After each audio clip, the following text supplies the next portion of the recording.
One of the really great things about technology is that it frees up creative people to do the thing they do best.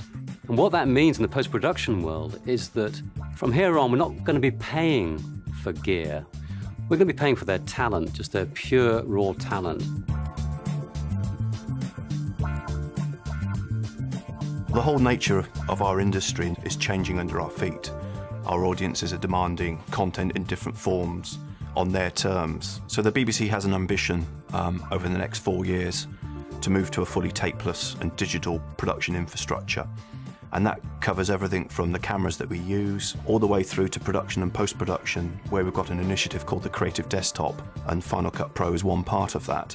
FinalCut Pro is a very intuitive system. It's a very sort of easy machine to use. You've got all the tools to be more creative. You know, you've got all the effects and everything, you know, they're all in there. You can work with the sound, you can mix the sound, you know, you can do things you couldn't really do before. So we've used the Creative Desktop and FinalCut Pro on sports programs, high-end dramas, magazine-style programs, a whole variety of things. So absolutely, it's at the heart of the future of technology within the production process.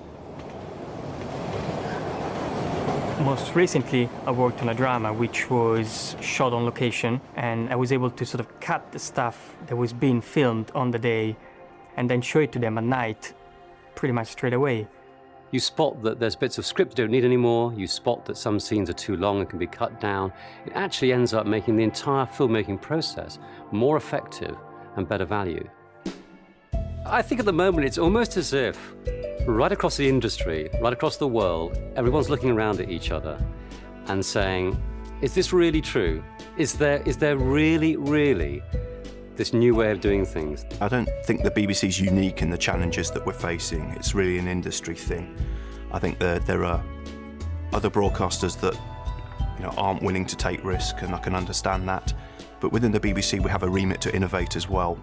So part of our objective and how we use technology is to try and push some of the boundaries. Normally, when you're trying to be a pioneer, it involves you taking huge risk with money.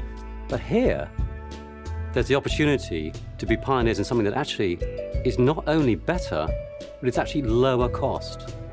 So why wouldn't you make that jump? We're absolutely focused on working in partnership with companies like Apple to come on this journey with us and to help us get to where we need to get to.